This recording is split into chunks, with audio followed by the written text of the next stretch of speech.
A giant crack, more than 2,000 miles long, is splitting open across Africa. Roads, houses, even schools are getting torn apart. Now, scientists think they've finally figured out what's causing it. An enormous column of scorching hot rock called superplume, rising from deep inside the Earth. And it's slowly pushing the land apart inch by inch. This isn't a small shift though. The continent is breaking in two, and the clue to what's going on could be hidden thousands of miles away in Hawaii. And why does the United States suddenly have a role in all of this? Hang on, we'll get there.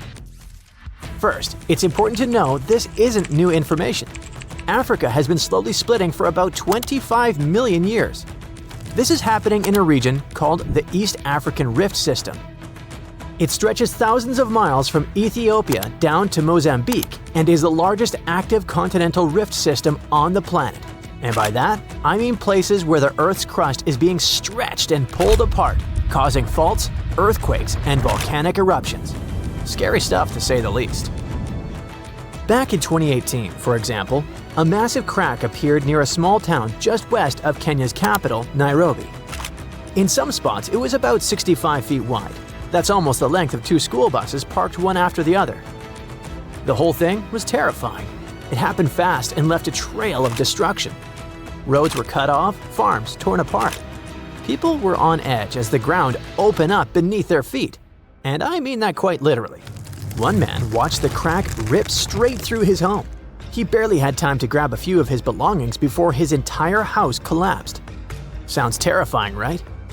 Since it happened in the East African Rift region, panic spread fast. The media was all over it, claiming it was proof that Africa is splitting apart. People standing near the crack thought, oh boy, it's already happening. And many still believe that today. But that's not actually the case. At least not with that particular crack.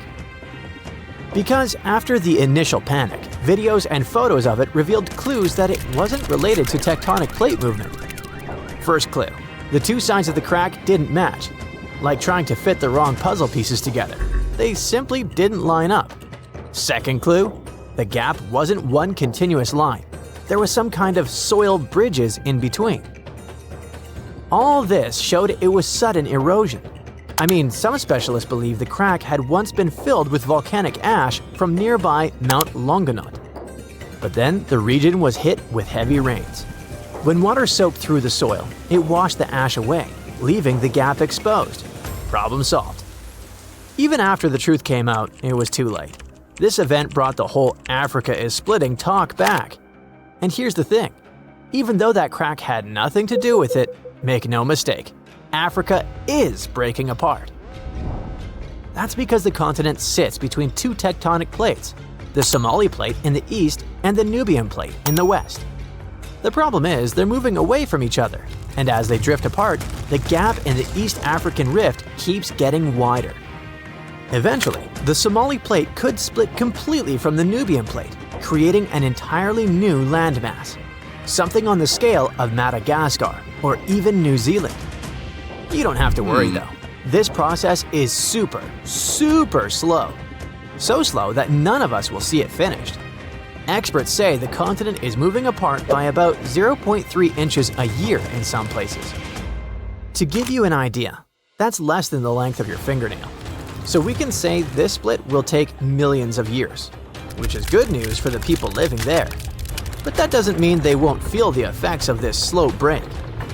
In fact, they're already happening. Take Ethiopia's Afar region, for example. Back in 2005, this area showed just how unpredictable the rift can be. In a short period, 420 earthquakes hit the area, opening up a massive fissure.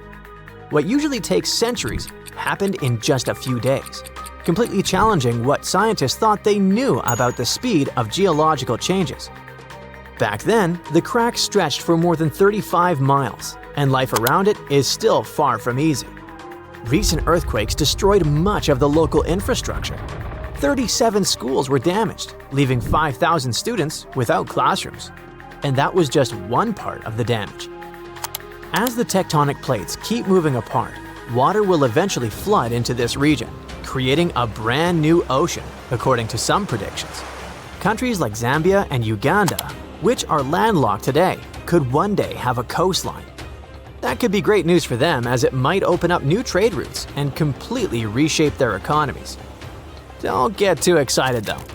We won't be diving into the waters of this sixth ocean anytime soon. The splitting process will take another 5 to 10 million years.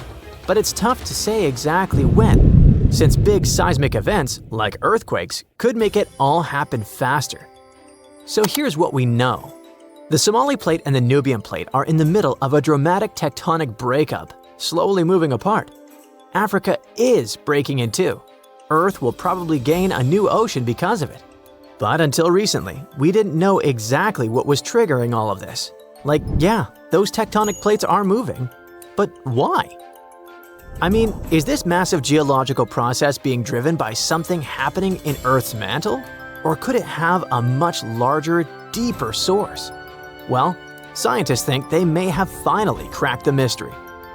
They believe the continent is breaking apart because there's a deep mantle superplume, a huge column of hot rock beneath the East African Rift System.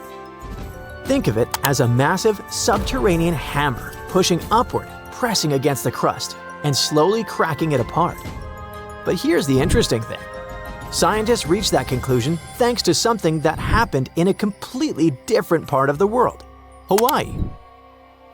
Under this US state, there's also a plume of super hot rock rising from deep inside the planet. It melts the crust above it, and that's what fuels Hawaii's volcanoes. As the Pacific Plate drifts over this plume, molten rock breaks through in new spots, creating volcano after volcano. Over millions of years, that's how the Hawaiian Islands were formed. This Hawaiian plume contains noble gases like helium and neon. And you know where else scientists found those same gases? That's right, beneath the East African Rift System. Bingo! That discovery backed up the theory that a superplume is driving what's happening in Africa. And we call it super because it might be massive. You see, these same gases have been found in volcanic rocks from Kenya all the way down to Malawi. So everything points to the existence of a single superplume that stretches from the Indian Ocean to the Red Sea, not a bunch of several isolated sources. If their data and research are correct, scientists estimate that this superplume beneath Africa likely starts at the core mantle boundary, which is located about 1,800 miles deep inside the Earth. While the East African Rift System's chemical signatures are similar to those found in volcanic rocks in Hawaii, they're not identical. The Hawaiian plume is thought to be a narrow, rising stream of hot mantle, a bit like the movement inside a lava lamp. Africa's plume might be shaped differently, more like a large mass of hot, buoyant material rising from deep within the Earth. As it reaches the surface, this hot material hits the colder, solid outer layer and spreads out, pushing hard enough to crack it open and trigger intense volcanic activity across the region. And if this theory is right, we're watching a slow but unstoppable force that will redraw Africa's map and change the continent forever.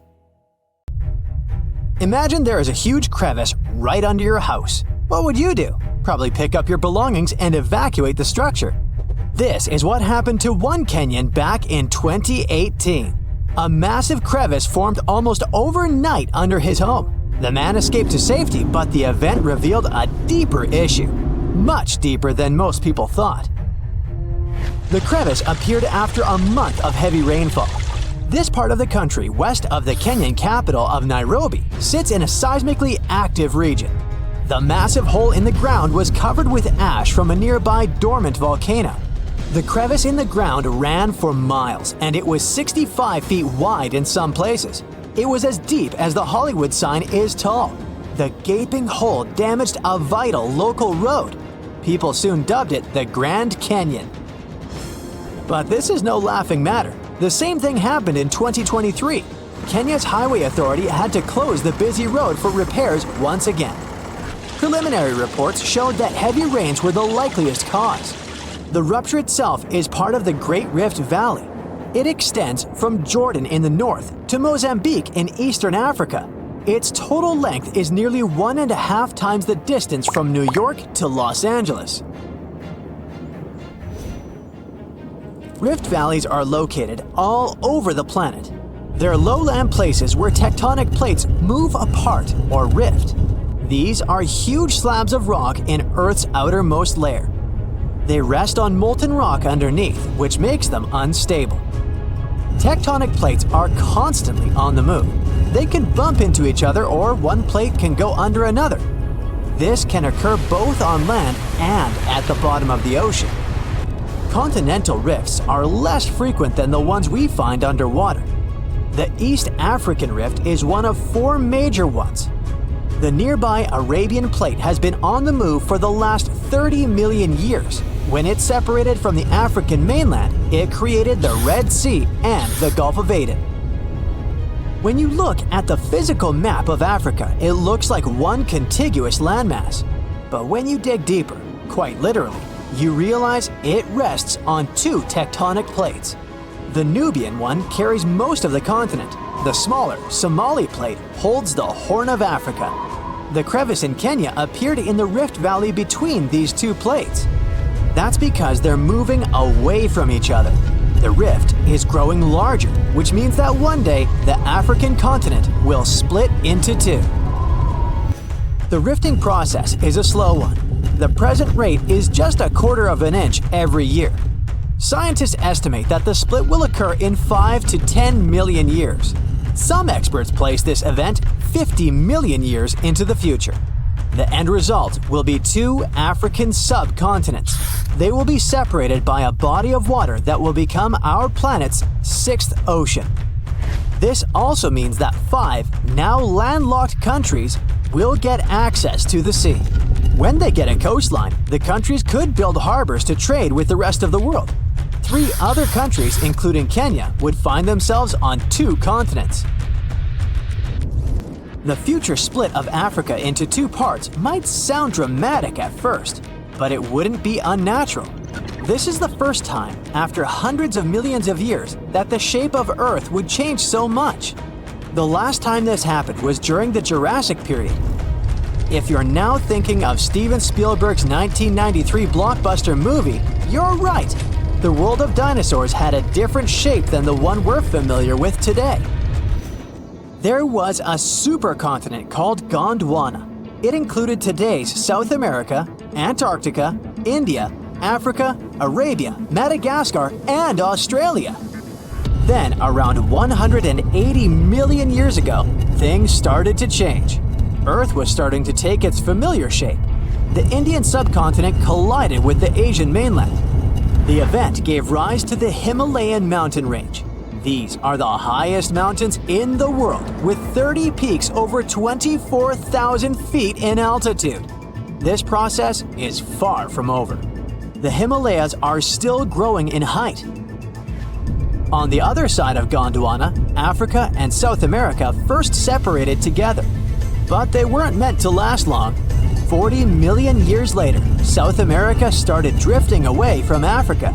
This created the South Atlantic Ocean. The evidence of this ancient continental drift is obvious to this day. If you look at the map of South America, you'll notice a bulge in its eastern part. That's the modern country of Brazil. On the other side of the Atlantic, Africa has a huge inland curve on its western side. The 2 act as pieces of a giant jigsaw puzzle. They roughly fit into one another. European scientists noticed this as early as the 17th century. Further research confirmed the theory that South America and Africa once belonged to the same landmass. This is only one part of the story. At the beginning of the 20th century, a German scientist came up with the theory of continental drift. He believed that all of Earth's continents were once part of a supercontinent called Pangaea. The name comes from Greek, and it means all of the Earth. Makes sense, doesn't it? It was surrounded by the oceanic ancestor of the Pacific Ocean. Some 200 million years ago, this gigantic landmass was home to many animal and plant species. Thanks to them, scientists could piece together what our planet used to look like. For example, Mesosaurus was a giant freshwater reptile that existed during the Cretaceous period. Paleontologists found its fossils in only 2 places, Africa and South America. The animal lived in fresh water, so there was no way it could have swam in the Atlantic Ocean. This pointed to the fact that it lived in a single habitat, rich in rivers and lakes. This would have been possible in only one scenario. The two continents that are now miles apart were once a single piece of land. Pangaea wasn't the only supercontinent in Earth's history. Continents came together and drifted apart several times throughout our planet's past. Researchers know of at least 3 times this happened. Pannonia formed 600 million years ago. Rodinia was an even older supercontinent. It existed a billion years ago. The driving force behind all these changes was tectonic activity. Plates deep beneath our feet have the ability to create new land and oceans. This is what's happening in East Africa right now. This activity is most evident at the bottom of the sea. Molten rock rises from deep within the Earth to create new seafloor. The process is called seafloor spreading. It happens along underwater mountains called ridges. One example is the Mid-Atlantic Ridge. I think you can fairly accurately guess its location. Over time, the seafloor grows wider here. This has an effect on the continents on both sides of the ridge. Seafloor spreading causes continents to move away from each other. Right now, North America is moving away from Europe at a rate of 1 inch per year. This doesn't seem like much, but give it 50 million years and the Americas are gonna bump into the western part of Asia. The two landmasses will form a new supercontinent. Geologists from Yale University have a name for this land: Amasia. Talk about rushing before the ore. They ran a series of computer simulations to see what Earth would look like millions of years from now. The new continent is likely going to form somewhere around the North Pole. But don't go shopping for winter clothes just yet. The time frame for this event might extend to 200 million years into the future. Experts explain Africa is splitting in two, and it will look like this. Up close, the process is even more shocking, with a massive crack stretching from Mozambique in the south to the Red Sea in the north. This gap keeps growing every year, tearing apart the land and destroying homes. Now, specialists believe the continent could split much sooner than we expect. Africa is breaking apart because of the Somali Plate movement. Think of it like a dramatic breakup happening with tectonic plates. On the east side, there's the Somali Plate. On the west, we have the Nubian Plate. And during this breakup, the Somali Plate just wants more space, so it's pulling away from the Nubian Plate. This movement is forming the East African Rift, a region where tectonic plates are splitting apart, magma keeps rising from deep below, and a bunch of active volcanoes are being born. So this place is hot, with daytime temperatures that can soar to 130 degrees Fahrenheit, and at night they cool down to 95 degrees. Inside this hot zone, we have the Afar Triangle, also known as the Afar Depression. And its geology is fascinating, as the rifting process is causing valleys, faults, and deep cracks to form in this region. Take, for example, this massive 35-mile-long fissure in Ethiopia's desert. It's also so wide that a person can easily fit inside of it. But what's scary is this crack keeps getting bigger, growing about 1/2 inch every year. The Nubian and Somali plates moving apart could also lead to a new ocean forming in Africa. This type of process isn't something new. About 150 million years ago, when dinosaurs were still around, a similar tectonic shift created the Atlantic Ocean. The continents were once all clustered together, but when a rift formed in what was Pangaea, it started pulling them apart, splitting the east and west hemispheres. So, a similar thing is happening with this gap in Africa.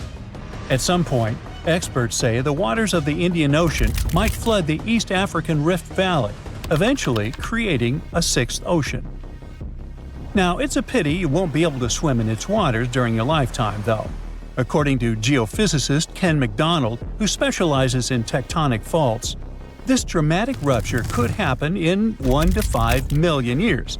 Trust me, that's considered fast in geologic terms, and way sooner than most experts thought.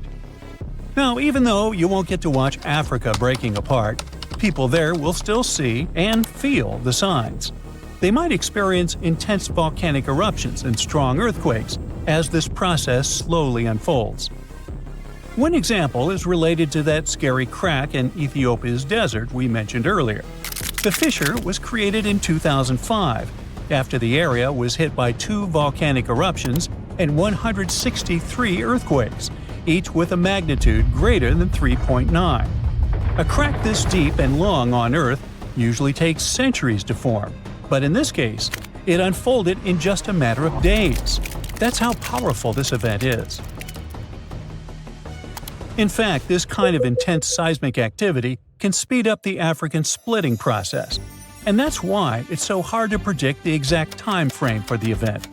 What we know is that people are already calling this new land the Nubian continent. If the predictions are right, it will include Somalia, Kenya, Tanzania, and part of Ethiopia. That's exciting and concerning at the same time. As new coastlines emerge, countries will need to make major adjustments when it comes to infrastructure and land management. They might lose a lot of roads, houses, and other constructions currently located near or right in the East African Rift. In Kenya, for example, the fissures tore apart a busy road, and authorities desperately tried to fill the gap with rocks and cement. In another case, an old woman was sitting and eating with her family when her house suddenly split down the middle. Recently, earthquakes that happened near Ethiopia's Afar region demolished 37 schools and forced about 5,000 students to leave their classrooms. Unfortunately, stories like this could become more common over the next few years. But there is a positive side to all this. Countries located in the middle of Africa, like Zambia and Uganda, could gain coastlines, and that might be great for them. Having a coast means they would get access to new trade routes, opening fresh economic opportunities. Plus, think about the tourism boom. With all those newly formed paradisical beaches, these countries could become the next big gateway spot for travelers. The local ecosystem in this newly created ocean will change as well, and new marine species may emerge. So, let's look. This is the path where the rift is most advanced right now. I mean, we expect this is where Africa will eventually get separated. But things could get a little more complicated. Some time ago, Michael Daly, a geologist at the University of Oxford, suggested that this rift could extend further west. And some new evidence backs up his theory, pointing out that the crack could extend south through Botswana's heartland into South Africa and west through Namibia, all the way to the Atlantic Ocean. If these fractures widened into deep cracks, the ocean might come in and fill the gaps. Experts say Africa could split so much that it becomes an archipelago. But then again, we won't see that happening. It will take tens of millions of years for this to play out. We already know that Africa is at risk of breaking into a bunch of huge islands or small continents.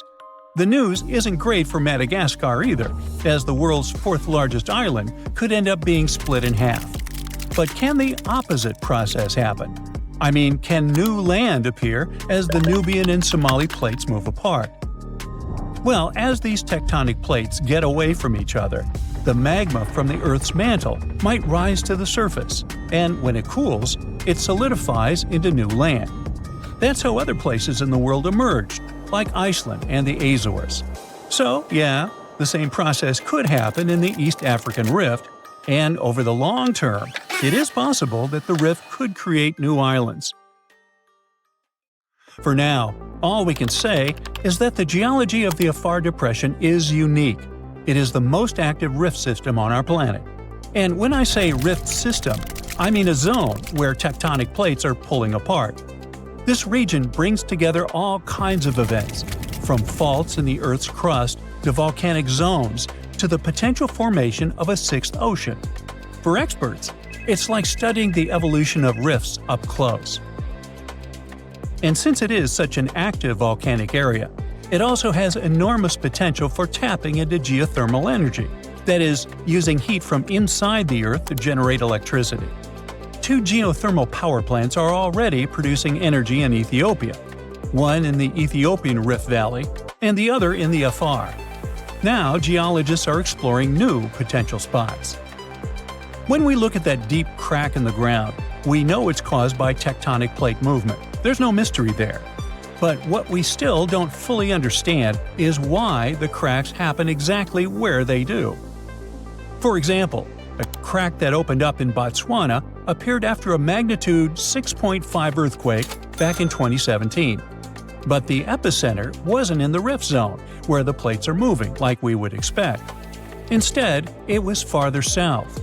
Since it's unusual for a rift to happen without volcanic activity, this fact really challenges our traditional ideas of how continents divide.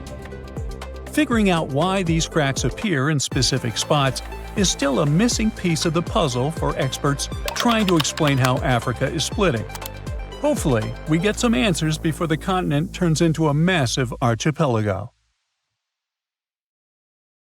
Our planet has 5 oceans: the Pacific, Atlantic, Indian, Southern, and Arctic, not counting Billy Ocean. But it seems there's a 6th one out there too. It's just that you can't see it. Scientists have found evidence of large amounts of water hidden in the transition zone. That's the boundary layer that separates the upper and lower mantle of our planet. That boundary goes hundreds of miles deep down below the surface. Natural diamonds usually form in the mantle, but at depths of up to 155 miles. Some of them are very rare. They may come from deeper depths. That was the case with this fascinating diamond that formed 410 miles below the surface. The gem was big enough for scientists to study it and determine what it was made of. They were surprised when the composition of this very rare diamond showed that it was formed in pretty watery conditions. Because of that, such a diamond wouldn't be worth much in jewelry stores, but it was priceless in the lab. So, could this mean there's an ocean under the surface of our planet? It would definitely get us closer to the idea Jules Verne had about this whole magical secret world inside Earth, including the ocean. But that's not exactly the case. The water is there, true, but it's not like you can enjoy the view watching waves splashing around like on the surface of our planet. The water is actually stored within the minerals. That's why this area is so wet. Let's now move to Africa to keep up with the story, or to be more specific, to a spot called the Afar region. It's part of Ethiopia and a place where 3 tectonic plates meet. Tectonic plates are large pieces of our planet's crust that slowly move. These movements cause earthquakes and produce volcanoes, mountains, deep underwater valleys we call trenches, and so on. And the Afar Valley is where the Arabian, Somali, and Nubian plates meet. Together, they form an intersection in the shape of a Y. Why? Let me tell you. These plates are moving all the time. The Somali plate is moving southeast toward the Australian and Indian plates. The Arabian plate is moving north, getting closer to the Eurasian plate. At some point, it will close the Persian Gulf. This movement of plates has created something we call the Great Rift Valley, considering there are, all these cool rifts. The Aden Ridge to the east, the Red Sea Rift to the west, the Oculus Rift and the East African Rift to the south. But the East African Rift is something we want to focus on, because this one could be the key to this potential 6th ocean, but this time on the surface. A continental rift is a spot where 2 tectonic plates that form a single continent start to separate. Here it's the Somali and Nubian plates. Together, they're parts that make up Africa. If they keep moving in separate directions, this currently continental rift may become what we call an oceanic spreading ridge. In other words, when the plates are far enough apart from each other, there will be an enormous crack between them. This way, magma will freely flow up from beneath them. It'll be cool and eventually start creating a new ocean floor. Africa will be split into 2 parts, and there will be a new ocean flowing between what will turn into 2 mini-continents. Nope, it's not time to get your swim trunks and sunscreen yet. Even if the Somali and Arabian plates do move far enough to form an oceanic spreading ridge, It'll take millions of years before this happens. So I guess it's more interesting to stick to exploring the sixth ocean below the Earth's surface for now. The idea of subsurface oceans goes beyond the borders of our planet. It's possible many moons and planets out there have them too. Our home planet is the only one we know about with consistent bodies of liquid water on the surface, true. In our solar system, we circle around the Sun in something called the habitable zone. The temperature and atmospheric pressure within this zone allow water to remain in liquid form all the time. But a couple of moons in our solar system could also contain significant amounts of water under their surface. Enceladus, one of Saturn's moons, is the first one. Enceladus is a small frozen ball, 7 times smaller in diameter than our moon, but it's the 6th biggest moon of Saturn. Nearly a decade ago, a spacecraft found evidence that there was a large ocean under its surface. It found and sampled water from the eruptions that resembled geysers. A geyser is a rare type of hot spring that erupts and sends jets of steam and water into the air. You know, like Old Faithful in Yellowstone? Well, this water was erupting through fissures in the ice at the south pole of the moon. That means there might be a liquid ocean under the thick layers of ice. The ocean there is almost nothing like ours.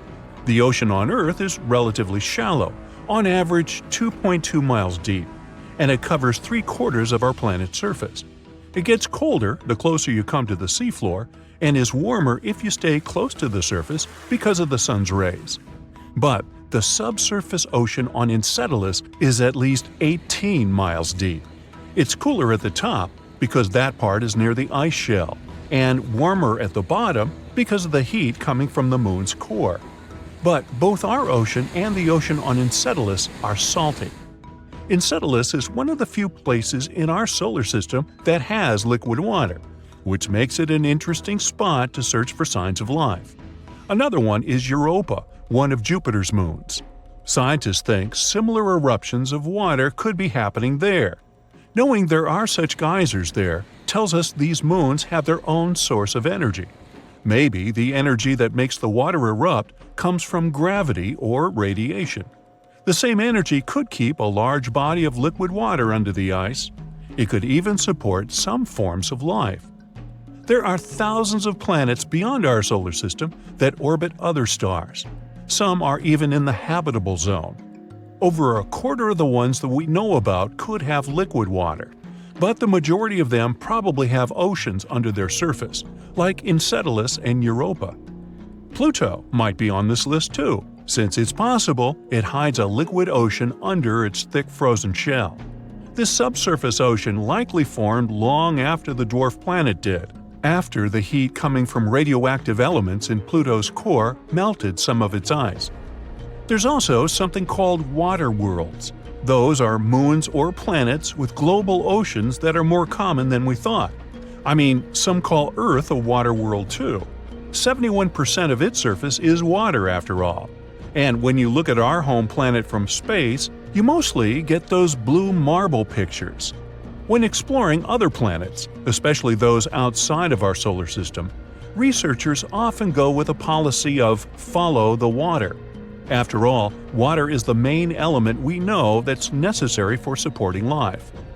And when there's a water world that's close to its parent star, scientists assume it must have formed way farther and then moved closer once its orbit shrank. The composition of the planet was set when it was in a colder orbit, or, in other words, when it made a wider circle around its star.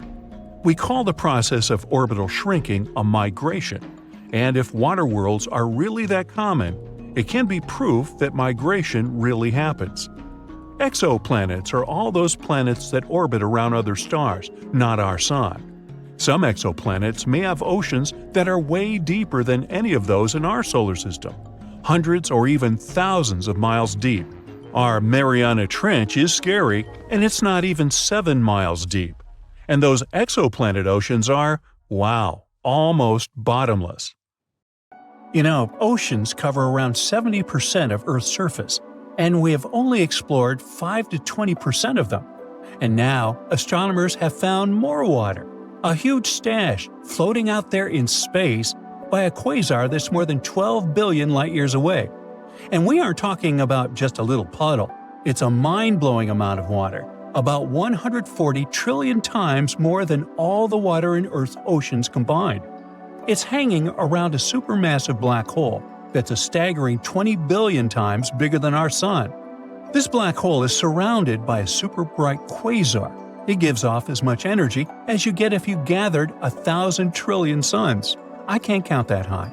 Oh, by the way, since light takes time to reach us, we're seeing this quasar as it was when the universe was still very young. Astronomers are sure that the newly discovered water reservoir is the farthest and biggest we have ever found in space. Mark Bradford from NASA's Jet Propulsion Laboratory explains that the environment of this quasar is so unique that it's capable of creating an incredible amount of water. Bradford's team, along with another group of astronomers, has been studying the quasar and the supermassive black hole at its center for quite some time. They've noticed that as the black hole pulls in surrounding matter, it heats up the nearby gas and dust. This process has created a region packed with molecules that have never been observed at such a great distance before. Now, quasars were first spotted around 50 years ago, when telescopes picked up super bright objects way out in space. They're not regular stars. They shine from the centers of distant galaxies and are so powerful they outshine all the stars in their galaxy combined. At the heart of every quasar is a gigantic black hole, which is millions or even billions of times heavier than the Sun. When gas and dust swirl toward the black hole, they heat up and release an insane amount of energy. It makes quasars some of the brightest and most powerful things we've ever seen in space. Looking at quasars is like looking back in time. The light we see from them today has been traveling for billions of years. It gives scientists a peek at what the universe looked like way back in the past. Quasars can help us understand how galaxies formed, how matter spread out, and how the first cosmic structures came together. Some quasars shoot out massive jets of superfast particles. Stretching across space, they can sometimes change entire regions of the universe. But let's get back to that space water, or rather water vapor. When astronomers discovered it, it was floating around the quasar, spread across a huge area hundreds of light-years wide. For comparison, just 1 light-year is about 6 trillion miles. Even though the gas there is incredibly thin, unlike what we're used to on Earth, it's much warmer and denser than the gas found in most other galaxies, including our own Milky Way. The temperature of this gas is around -63 degrees Fahrenheit, and it's about 300 trillion times less dense than Earth's atmosphere. It does sound extreme, even in space terms, it's unusual. Now, water vapor isn't just another molecule. The very fact that it exists near the quasar hints that the area is regularly blasted with radiation. That's what keeps the gas warmer than usual. To add to the mystery, astronomers also found carbon monoxide and other molecules. In other words, there's plenty of raw material floating around. In the future, this gas could help the supermassive black hole grow even bigger, up to 6 times its current size. But that's just one of many potential scenarios. Some of the gas might get pulled into the black hole, some could form new stars, and some might even get flung out into space. Now, finding water vapor in such a distant quasar means that the basic building blocks of the universe have been around for billions of years. Water is crucial for life as we know it, so its presence so long ago hints that the ingredients for life existed much earlier than we might have thought. But water isn't just important for life. It also plays a key role in how stars and galaxies form. When giant clouds of gas cool down, water helps them collapse, making it easier for new stars to be born. But how did researchers even spot this massive cloud of water? In 2008, Bradford's team started looking for water in space with the help of a special instrument called Z-spec. It was attached to a 33-foot telescope in Hawaii. To double-check their findings, they used another powerful tool, CARMA. That's a group of radio dishes in the mountains of Southern California. At the same time, a different team was searching for water using a telescope in the French Alps. In 2010, the second team found a small hint of water in the distant quasar. It was just one teeny tiny signal. After that, Bradford's group detected more signals. It was all the proof we needed to conclude that an enormous amount of water was actually out there. Now, our floating cloud of water vapor isn't the only place where we've found water beyond Earth.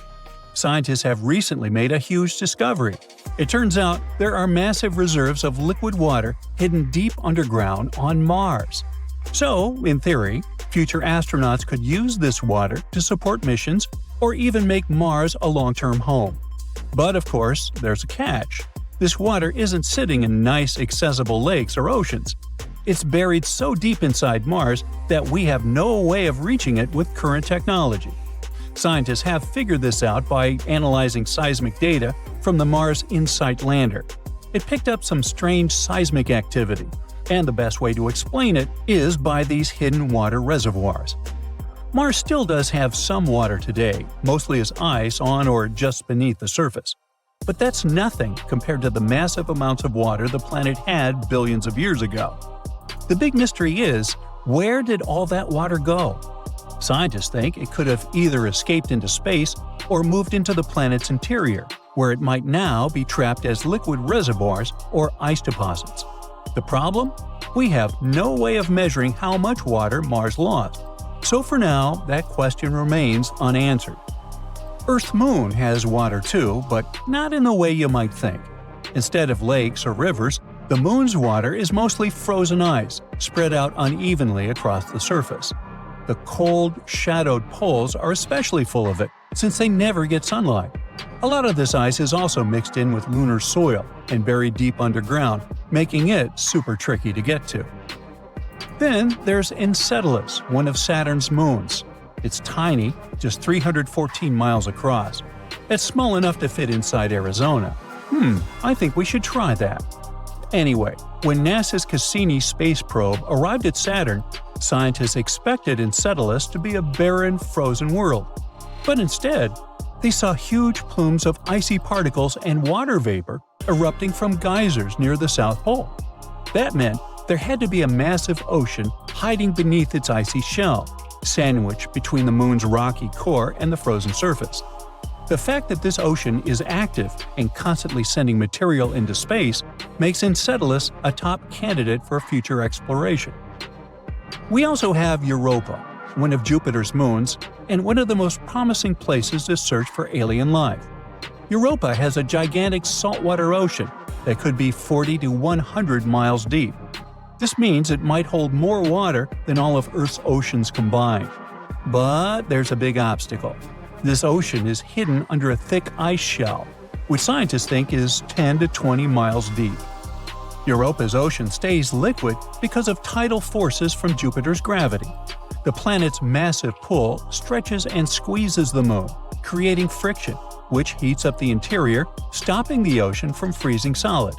And the most exciting part is that scientists think water plumes might be erupting from cracks in Europa's ice, shooting ocean water into space. Now, if that's true, we could potentially sample the ocean without having to drill through miles of ice. But there are still a lot of unknowns.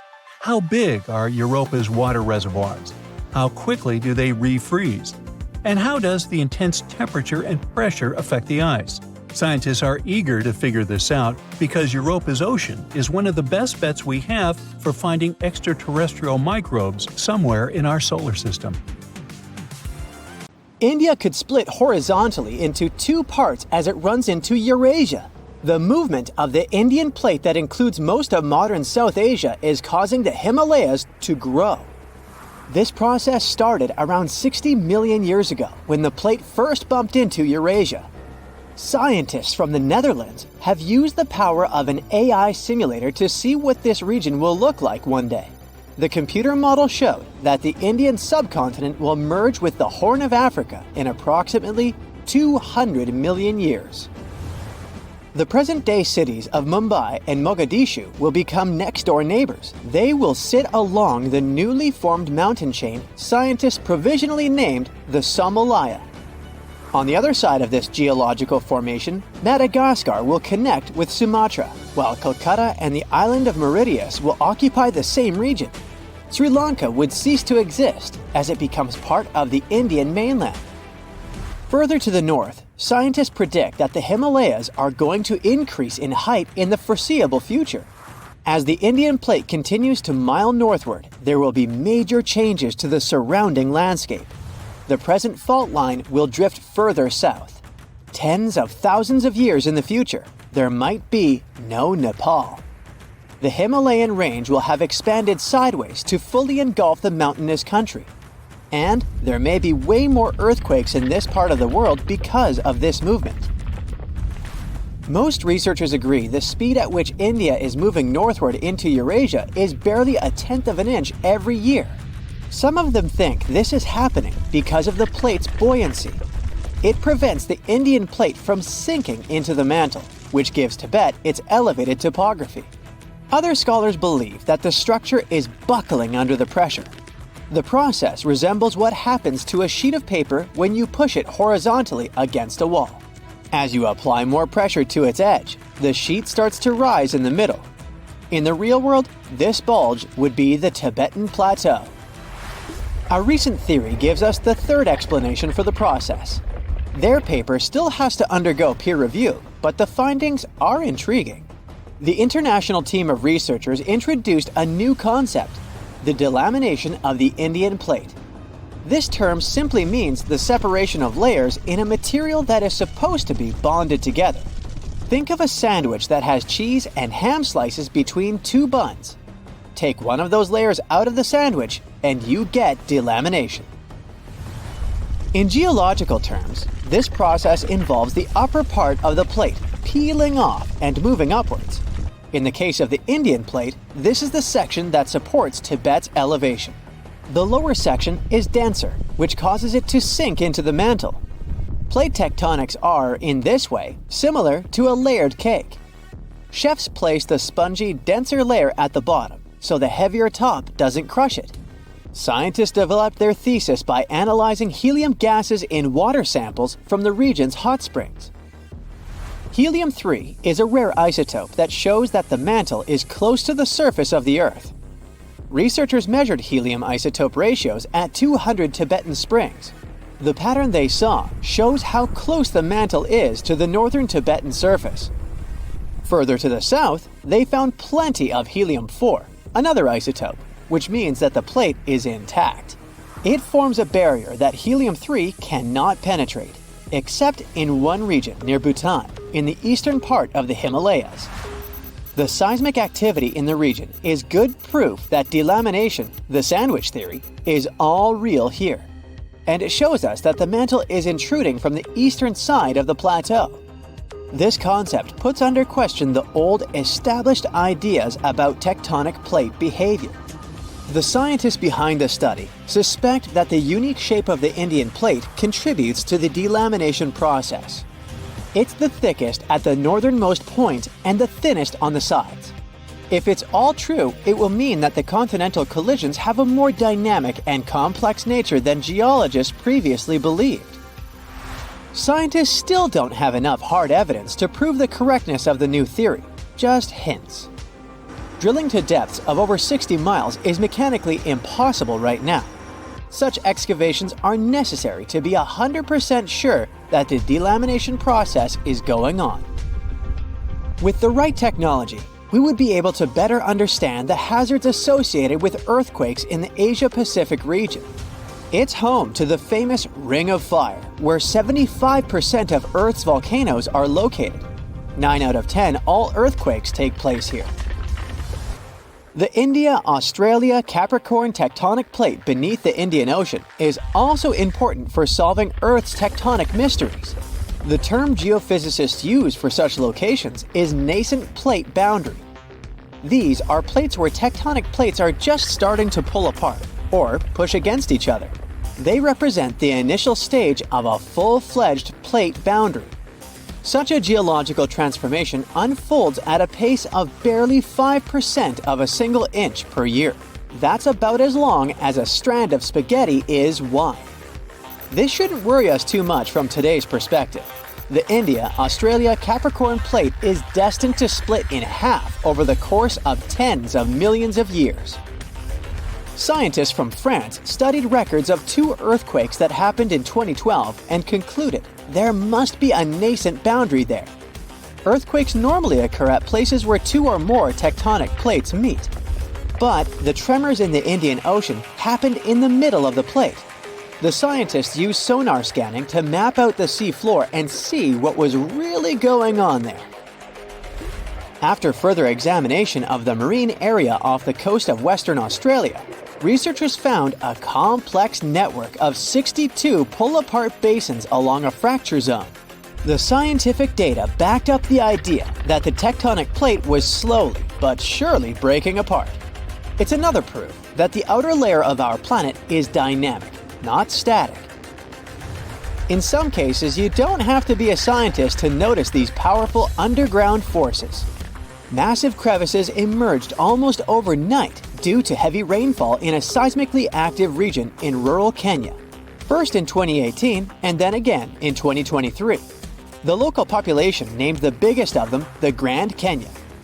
These events were not one-time incidents, but signals from the East African Rift System, part of the Great Rift Valley. This huge geological phenomenon stretching from Jordan to Mozambique shows us the gradual splitting of the African continent into 2 subcontinents. You can find rift valleys all around the world as proof of how tectonic plate movements are changing the planet.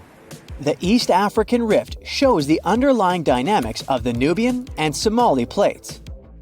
The Nubian plate bears most of Africa, and the smaller Somali plate cradles the Horn of Africa. The 2 are gradually moving away from one another, which causes the formation of crevices within the Rift Valley. This process of continental rifting, going on at a rate slightly faster than the one in India, will eventually lead to the split of Africa into 2 continents.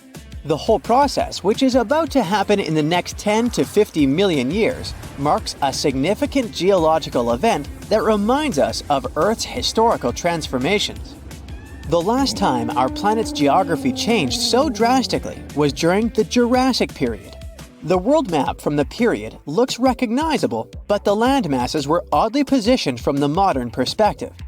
In the north, Eurasia was still loosely connected to North America, which was at the time called Eurasia.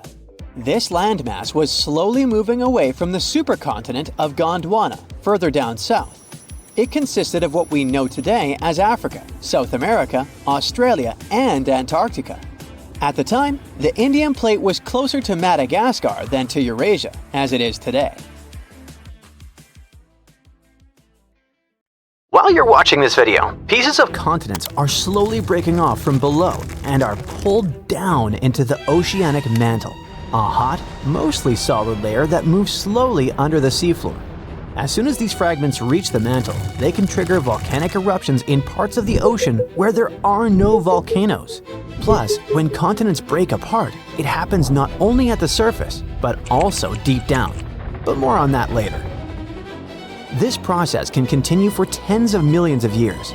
The new study shows that Earth's insides are even more dynamic than we thought. It also explains why many volcanic islands, including Christmas Island in the Northeast Indian Ocean, contain unusually high levels of certain chemical elements. The thing is, these elements are normally only found in continental crust. Well, scientists did suspect that these elements showed up because some powerful forces deep inside the Earth took old, recycled pieces of rock and mixed them into the mantle. This process works a bit like when you mix together ingredients for cake batter. But before, researchers believed those elements came from 2 main sources: sediment that sank into the mantle as oceanic plates got pushed down, or from mantle plumes. Those are columns of hot rock rising up from deep inside Earth. However, these explanations don't fit all observations. In some volcanic areas, there's almost no sign that the crust has been recycled. In other places, the mantle seems to cool and too close to the surface to be affected by the rising hot rock. Scientists used to wonder how this could happen. Now we know that some of the material in those regions comes from pieces of continents that sink deep into the mantle, and these pieces affect the volcanoes that form above. The new study also suggests a curious idea. Continents don't just break apart at the surface, they peel away from below too. And this can happen over much greater distances than scientists thought before.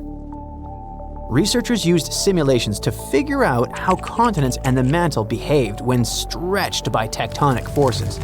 Their work is built on earlier research showing that when continents split, deep, powerful forces inside our planet create a mantle wave. This wave moves along the base of the continent at depths of about 90 to 125 miles. The wave moves extremely slowly, about a millionth of the speed of a snail, and gradually strips material from the roots of the continents. These peeled-off fragments are then carried sideways, sometimes more than 620 miles, into the oceanic mantle. Once there, they can trigger volcanic eruptions in the ocean for tens of millions of years. The research also shows that the mantle continues to feel effects of continental breakup long after the continents themselves have separated. Even after a new ocean basin forms, the mantle keeps moving, reorganizing and transporting enriched material far from where it originally came. To make this conclusion, researchers studied geochemical data from different parts of the Earth, including the Indian Ocean Seamount Province. That's a chain of volcanic formations that appeared after the supercontinent Gondwana had broken apart over 100 million years ago. Their computer models and chemical tests showed that right after the supercontinent Gondwana broke apart, a lot of magma with unusual chemicals pushed up to the surface. Over millions of years, this chemical signature slowly faded as less material came up from under the continent. The most unexpected discovery is that this happened without any help from those deep, hot columns of rock scientists used to think were needed. Now, to get an even clearer picture, let's sneak a peek into our planet's insides. Earth is about 4.6 billion years old.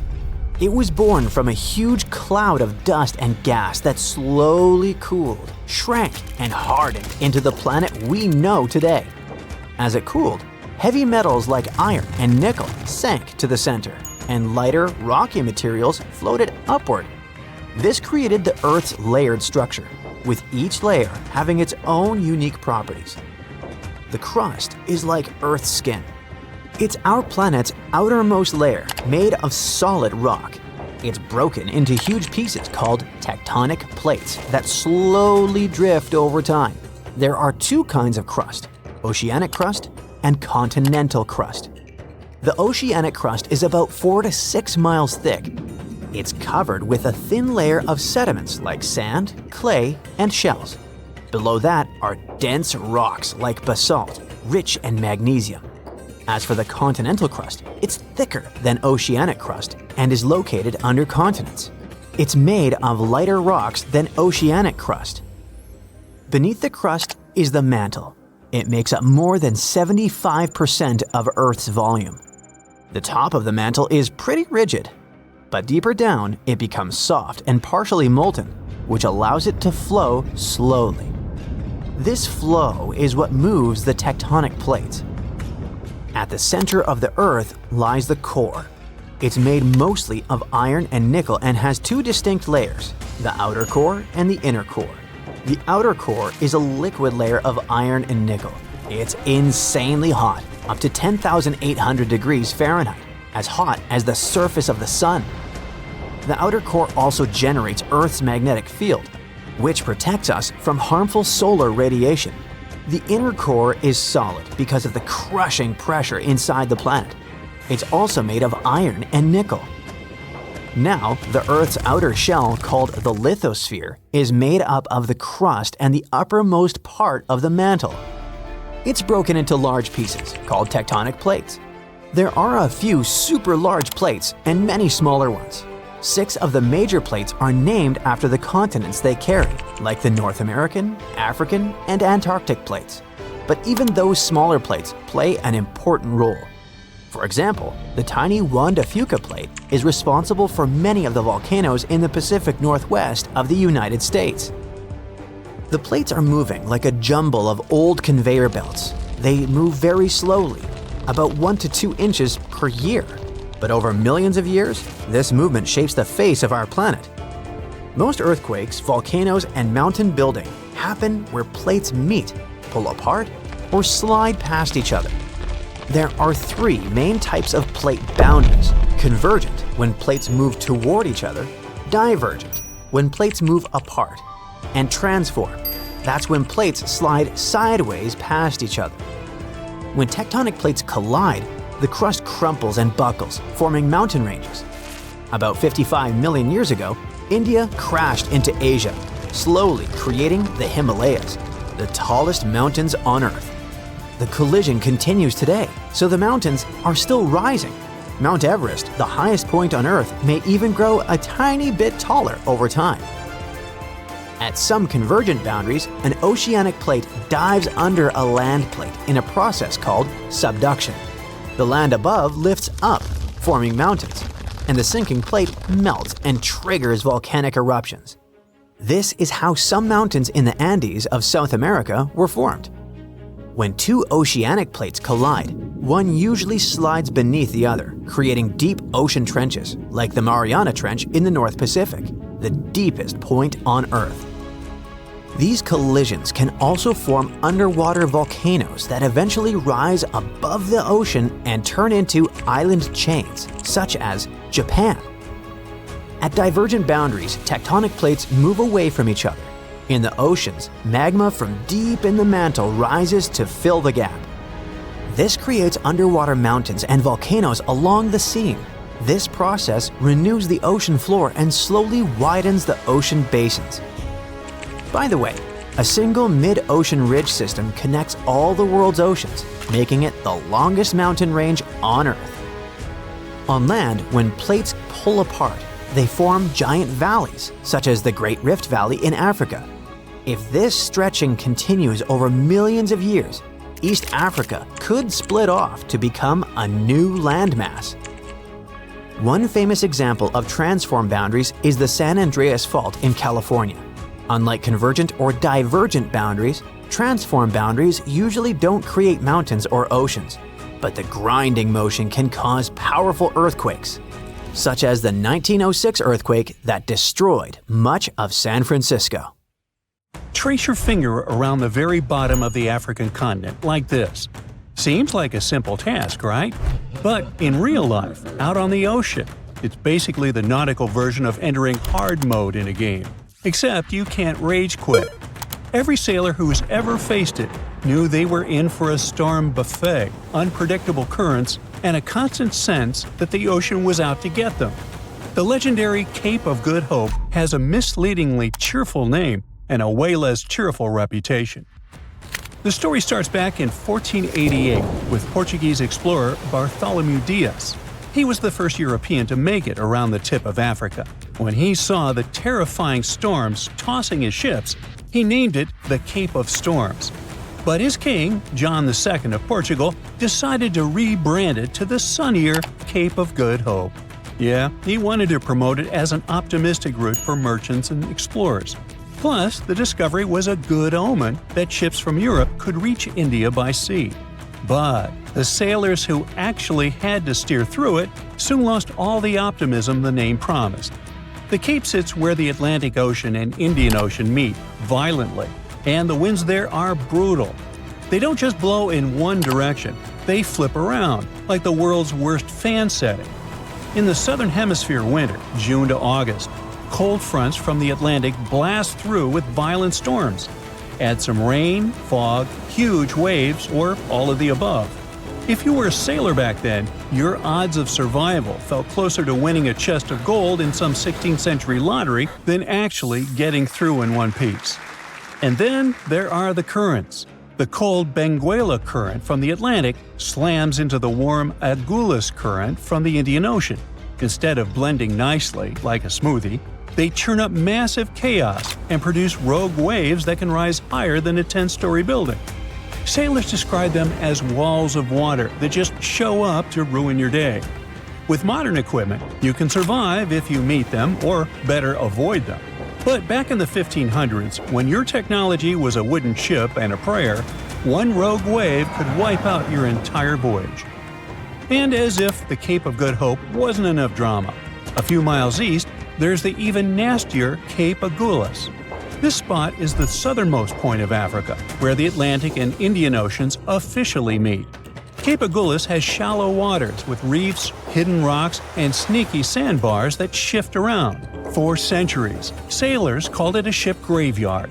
Historians have counted hundreds of wrecks here, including ships loaded with gold, porcelain, and spices that never reached Europe. The bones of ships still lie under those waves, like a giant warning sign saying, "Don't even try it." Now, if we zoom out to show the broader history, the stats are brutal. Between the 15th and 18th centuries, during the Age of Sail, so many ships sank here that European traders treated the Cape like a terrifying game of odds. You could make a fortune bringing back silk, spices, and jewels from Asia, or you could vanish into the ocean. That's why sailors passed down horror stories like campfire tales, ghost ships haunting the Cape, cursed waters, and there was also the famous legend of the Flying Dutchman, doomed to sail around the Cape forever. Navigating all this before GPS, satellites, or weather forecasts in a creaky wooden ship with no compass and some half-reliable maps was almost impossible. With no ports nearby to duck into for shelter, the sailors were all alone out there, sort of like playing hide-and-seek in a thunderstorm while blindfolded. Historians note that many of these brave folks regularly got blown off course or smashed into rocks they didn't even know existed. So, eventually, someone came up with a better idea. Let's dig a shortcut. In 1869, the Suez Canal opened in Egypt. It connected the Mediterranean to the Red Sea. Ships traveling between Europe and Asia didn't have to play the Cape's stormy lottery anymore. Using the canal reduced the voyage from the Arabian Sea to London by some 5,500 miles. Today, the canal handles 12 to 15% of global trade. That means millions of containers, tankers, and cargo ships take the safe shortcut instead of risking the so-called Cape of Storms. Now, there's another, less famous danger zone too, Cape Corrientes in Mozambique. Portuguese sailors dreaded it in the 1500s and called it a ship-eating monster. Its name literally means Cape of Currents, because the water there rushes with insane force, strong enough to throw ships off course and onto the shore. Historians estimate that up to 30% of Portuguese ships sailing the India route were lost there. So even before they reached the Cape of Good Hope, they could already be sinking. Now, let's not forget the economics. Sailing around Africa wasn't just risky, it was expensive. More days at sea meant more food, more water, and more exhausted crews. Losing ships to storms was costing millions of dollars in today's money. Insurance companies dreaded covering voyages around the Cape because the odds of having to pay out a claim were so bad. When the Suez Canal opened, it wasn't just about saving time, it was about cutting the cost of disasters. Even today, with modern radar, weather forecasts, and GPS, rounding the Cape isn't a walk in the park. Of course not, it's water. Anyways, cargo ships that try to avoid canal fees or blockages, like the infamous traffic jam in 2021, still face monster waves and storms. Technology can predict the weather, but it can't stop the ocean from throwing a tantrum. Every captain who rounds the Cape today still knows they're passing through one of the most dangerous maritime zones on Earth. Yet another zone most ship captains choose to avoid is the roaring 40s and furious 50s in the Southern Ocean. That's between 40 and 50 degrees south latitude. Unlike the Northern Hemisphere, where continents break the flow, down here there's nothing but ocean. It's an endless highway for storms with no speed limit. Sailors gave this zone its dramatic nickname because when you're here, the wind doesn't whisper, it screams. Scientists have confirmed that these roaring winds can hit speeds up to 125 miles per hour. And screaming winds mean screaming seas. Waves in the roaring 40s can reach heights that make skyscrapers jealous, smashing against ship hulls with the force of a battering ram. Historically, clipper ships braved these waters to shave time off their voyages between Europe and Asia, but they paid the price with torn sails, broken masts, and sometimes entire crews swallowed whole by the sea. Even today, modern vessels avoid the 40s unless they have no choice. There are safer paths, routes that might take longer but aren't this risky. The 40s and 50s sure sound scary, but wait until the ocean tightens its grip in the Drake Passage. This narrow strip of water between Cape Horn and Antarctica is the gladiator arena of the seas. The entire Pacific Ocean is trying to squeeze through a gap only 500 miles wide and collides head-on with the Atlantic. Add the southern ocean currents, among the strongest on Earth, and you've got a recipe for chaos. The Drake doesn't just throw waves at you, it throws walls of water up to 50 feet high. Ships here don't ride the ocean, they cling to survival, like toys tossed in a washing machine on the highest spin cycle. The reason it's so brutal is pure physics. With no land masses in the Southern Ocean to slow down wind or current, the Antarctic circumpolar current races around the globe. When it slams through the narrow funnel of the Drake, it accelerates like a jet engine. Storms roll in uninvited, and icebergs drift lazily into shipping lanes, ready to take a ship down any moment. Even experienced sailors describe the Drake as unpredictable. It's calm one moment, chaos the next. Historians note that before the Panama Canal opened in 1914, every ship heading from the Atlantic to the Pacific had to pass through here, and countless ones never made it.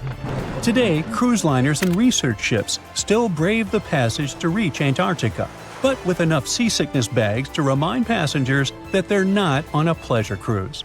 They're crossing one of the most dangerous ocean stretches on the planet.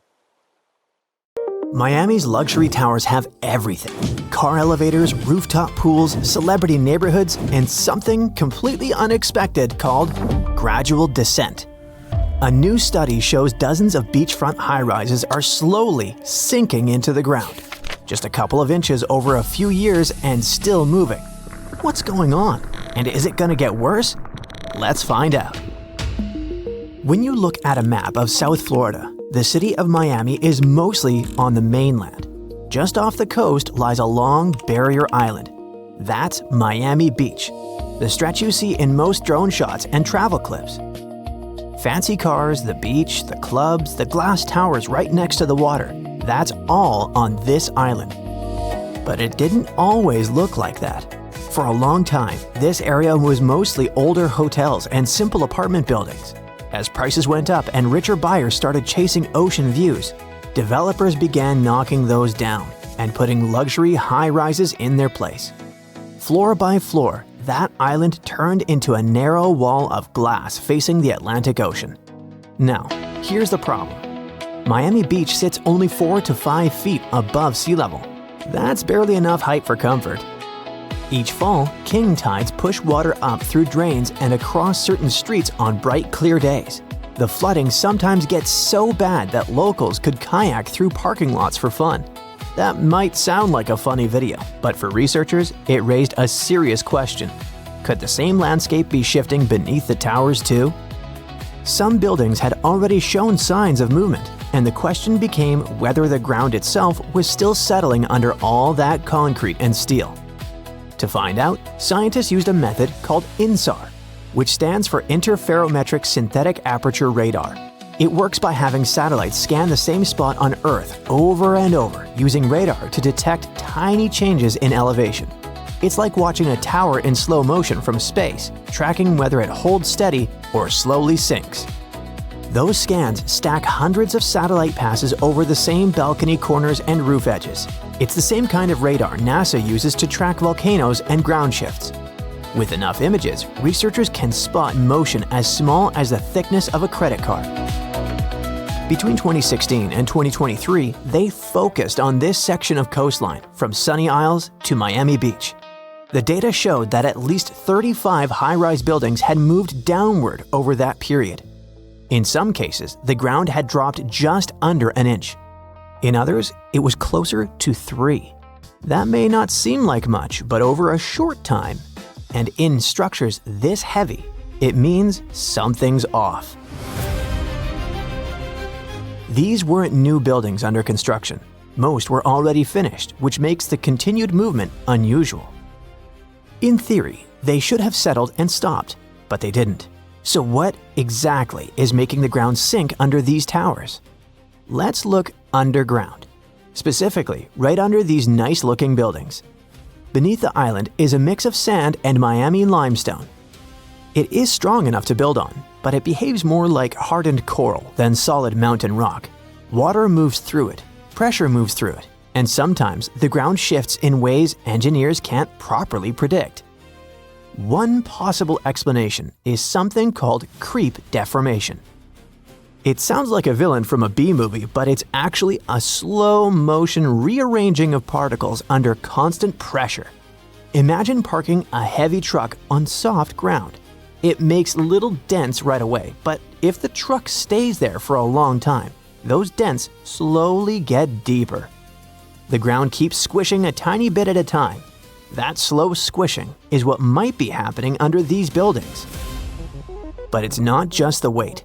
Construction itself can wake the ground up. Pile drivers, excavation, and heavy machinery can shake the sandy layers enough that older buildings nearby start shifting again. The study also found that some of the newer towers showed stronger movement overall, likely because the soil beneath them was still adjusting after recent construction. And then there's the water. The limestone underneath acts like a sponge, soaking up water from the ocean below and the rain above. When that water moves around, it quietly eats away at the rock and shifts the sand that holds everything up. That's how the ground slowly loosens. So, we have a spongy ground, heavy buildings, and the constant shaking from construction. Plus, water flowing through the rock. Over time, all of that adds up. It presses down just a little at first, then a little more. We're only talking inches, but even small uneven shifts can be enough to make engineers nervous. So, what does this mean for the buildings and all the people making social media reels? Probably, and hopefully nothing. At least not tomorrow. We're still far away from disaster movie scenarios. Structures won't topple over. There won't be sudden sinkholes swallowing cars. It's not how it works. But this problem does raise some eyebrows, especially after what happened just a few miles north in Surfside. In 2021, the Champlain Towers South partially collapsed. It was a huge tragedy that Miami will remember forever. That disaster didn't happen just because the ground moved. Issues kept piling up slowly over the years. Engineers discovered cracks, rust, and bad drainage. The building was falling apart from all sides, and then it was too late to do anything about it. But since then, the city has been paying more attention. Engineers are reassessing older buildings near the coast, and local officials are pushing for stricter inspections. The radar data doesn't mean a building is unsafe, but it can be an early warning. A signal that something deserves a closer look. For residents, though, there's a catch. Right now, there's no rule that says developers or building managers have to monitor ground movement with satellite scans. The study didn't involve teams going inside or taking core samples. It was just a space-based scan from above. If you zoom out from the sinking tower drama and look at that long strip of land, it's already one of the weirdest pieces of real estate on the planet. A good portion of the Miami lifestyle is literally fake land. Star Island, Palm, Hibiscus, the Venetian Chain, and a bunch of other spots started as sand at the bottom of Biscayne Bay. The bay was dredged in the 1920s. The sand was piled into islands, and developers turned those piles into celebrity neighborhoods where houses now cost tens of millions of dollars. Some of the richest people on Earth treat this area like their private game board. Fisher Island, just off South Beach, currently has the most expensive zip code in the United States, with a median listing price in the 8-figure range. A bit farther up sits Indian Creek, known as the Billionaire Bunker. It has only 41 houses, its own police force, and neighbors like Jeff Bezos and Tom Brady. One empty 1.8-acre lot there was recently listed for around $200 million, just for the dirt and the view. And all of this floats along the edge of Biscayne Bay. next to an actual national park full of beautiful marine creatures like dolphins, manatees, and sea turtles. More than 100 bottlenose dolphins live in and around the bay year-round, racing past boat docks and tall condos, like they're extras in someone else's movie. So, what happens next? Engineers keep scanning, inspectors keep checking, and everyone online keeps posting drone shots like nothing odd is happening under their feet. That's Miami, a strange blend of glamour and physics that never quite behaves. It's not a crisis, it's a maintenance routine. As long as the people in charge pay attention to quieter signals like slow dips in elevation or small structural changes, the skyline should hold. Maybe it settles a bit, maybe it stretches and groans. Now that engineers and scientists are aware of this issue, they can prepare and propose solutions. Until then, the towers will still be up and the bay will still shine bright. The whole city will keep drifting in its own style, just slightly downward.